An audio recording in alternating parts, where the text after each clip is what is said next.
Guys, welcome to my channel. তো আজকে আমি বানাতে যাচ্ছি চালতার আচার। তো ফার্স্ট চালতাটাকে ধুয়ে তারপর এটাকে কেটে শিলনোড়ার উপর থেতো করে নিলাম।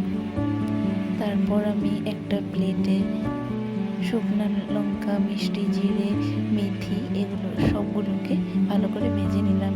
আর কড়াইতে লঙ্কাটাকেও ভেজে নিলাম।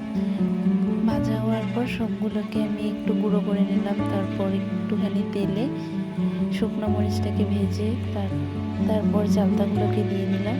আর চালতাগুলো একটু নাড়াচাড়া করে আমি এটাতে নুন হলুদ দিয়ে দিলাম। নুন হলুদ দেওয়ার একটু পরে আমি এটাতে স্বাদ মতো একটুখানি গুঁড়ো দিয়ে দিলাম। গুঁড়োটা গলার পর আমি যেটা মশলাগুলোকে গুঁড়ো করে রেখেছিলাম ওইটাকেও আমি এখানে দিয়ে দেবো।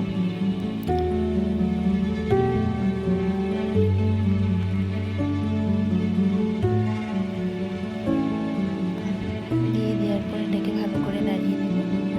আর ভালো করে হয়ে গেলে তারপরে এটাকে আমি সুন্দর করে একটা প্লেটে নিয়ে লেবু পাতা একটা দিয়ে সুন্দর করে সাজিয়ে নিলাম। Thank you.